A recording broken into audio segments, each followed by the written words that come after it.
আসসালামু আলাইকুম বন্ধুরা, আপনারা কেমন আছেন? আমি আলহামদুলিল্লাহ। আমি এখানে ডাল, ডিম, টমেটো, আলু কুচি, কাঁচা ঝাল, পেঁয়াজ, আদা, রসুন, জিরা বাটা নিয়েছি। এটা হচ্ছে জিরা, এটা হচ্ছে রসুন, এটা হচ্ছে আদা। এই সবগুলো একসঙ্গে নিয়েছি, হাতে মাখিয়ে ডাল রান্না করব। যত ভালোভাবে মাখাবো খেতে তত ভালো লাগবে। আসলে অনেক মজা হয়েছিল। আমি কিন্তু খেয়ে ভয়েস দিচ্ছি। এখন সবগুলো আমি এই ভিতরেই বসাবো। কড়ের ভিতরে বসাবো, যখন একসঙ্গে সব মিলিয়ে হাতে মাখাবো। তো এখানে দিয়ে দিলাম হলুদ, মরিচ, গুঁড়া মরিচ আর হলুদ, সাথে তৈল দিয়ে দিলাম। এখন যত সুন্দর করে মাখাতে পারেন আপনারা বন্ধুরা, আমিও মাখাচ্ছি। এক হাত দিয়ে মাখাচ্ছি, অন্য হাত দিয়ে ক্যামেরা ধরেছি, যার জন্য আমার কড়াইটা শুধু ঘুরতেছে। হঠাৎ করে মাথায় আসলো যে রাতের বেলা একটু ডিম ডাল খাবো। যেই ভাবনা আমার মাঝে মাঝে এমনই হয়, যেই ভাবনা করি সাথে সাথে কাজটা শুরু করে দিই। ঘরেও সব কিছু ছিল। তো এই যে ডালটা পানি দিয়ে দিলাম, ডালটা মাখানো শেষ। এখন পানি দিয়ে দিলাম, ডালের ভিতর হাতটাও ধুয়ে নিলাম, যেহেতু হাতের ভিতর তেল লেগে আছে। এখন আমি ঢাকনা দিয়ে ঢেকে দিব। লবণ দেওয়া বাকি ছিল, লবণটা দিয়ে দিলাম। মাখানোর সময় লবণ দিতে ভুলে গিয়েছিলাম।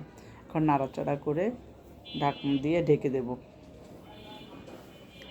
ঢেকে দিলাম, ডালটা আস্তে আস্তে করে সিদ্ধ হোক। এদিকে 2টা ডিম ভালোভাবে ফেটিয়ে আমি এখন ভাজি করব।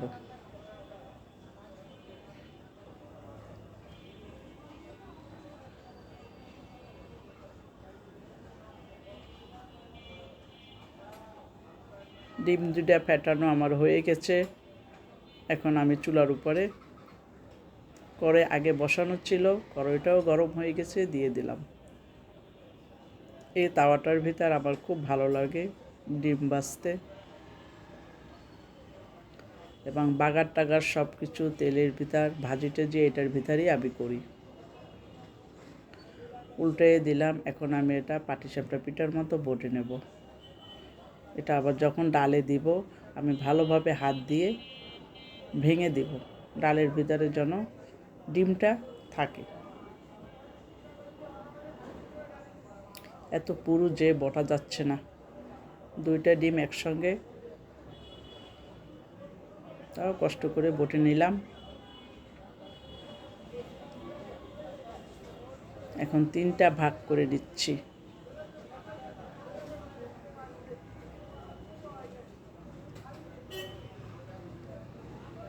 কাটাকাটি শেষ।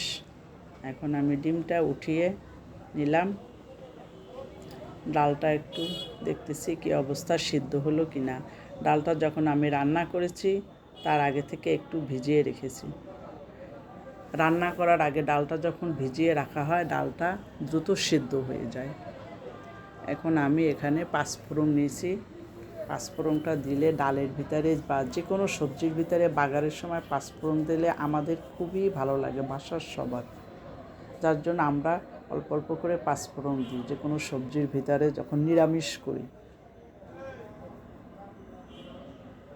এই যে পাঁচফোড়নটা তেলের উপর ভাজি করে নিচ্ছি। হালকা একটু ভাজি করে নিচ্ছি, বেশি ভাজি করলে আবার পুড়ে যাবে। এবার আমি পেঁয়াজ দিয়ে দিব।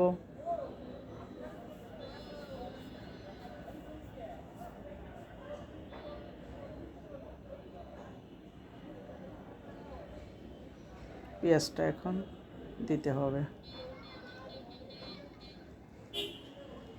পেঁয়াজটাও ভাজি করে নিচ্ছি। বাগারের জন্য আমি এখানে শুকনো মরিচ দিই না, আপনাদের যার যার পছন্দ বন্ধুরা আপনারা শুকনো মরিচ দিবেন। শুকনো মরিচের ফ্লেভারটাও ভালো লাগে। আমি এখানে কাঁচা ঝালের পরিমাণ বেশি দিয়েছি। কাঁচা ঝাল, পাকা, কাঁচা এবং শুকনো গুঁড়া মরিচ 3টার পরিমাণ বেশি দেওয়ার কারণে আমি এখানে আর শুকনো মরিচ দিলাম না। এবার ডিমটা আমি হাত দিয়ে ভালোভাবে মাখাইয়ে নিচ্ছি, ঝুড়ো ঝুড়ো করে নিচ্ছি একদম।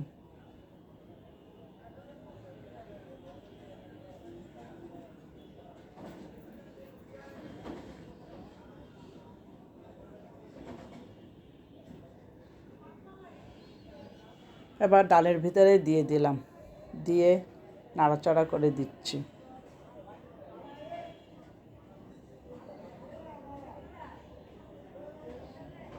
যাতে ডালটা খেতে ভালো লাগে। বাগারটাও আমার রেডি হয়ে গেছে, এখন আমি বাগারটাও দিয়ে দিলাম।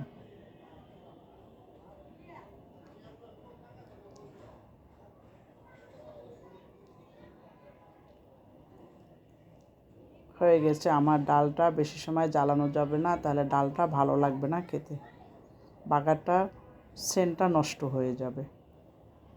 এখন আমি ডালটা উঠিয়ে নেব, এই বাটিটায় একটা বাটিতে পরিবেশন করব যে কেমন লাগে ডালটা।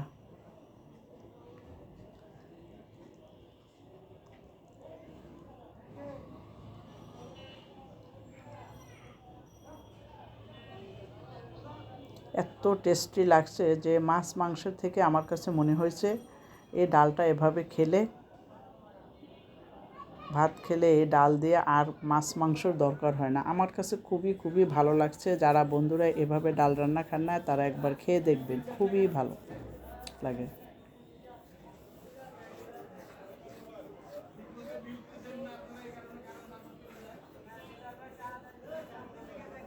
শেষ রান্না, এবার আমি বাটিতে পরিবেশন করলাম। দেখেন কত সুন্দর, চারিদিকে শুধু ডিম আর ডিম।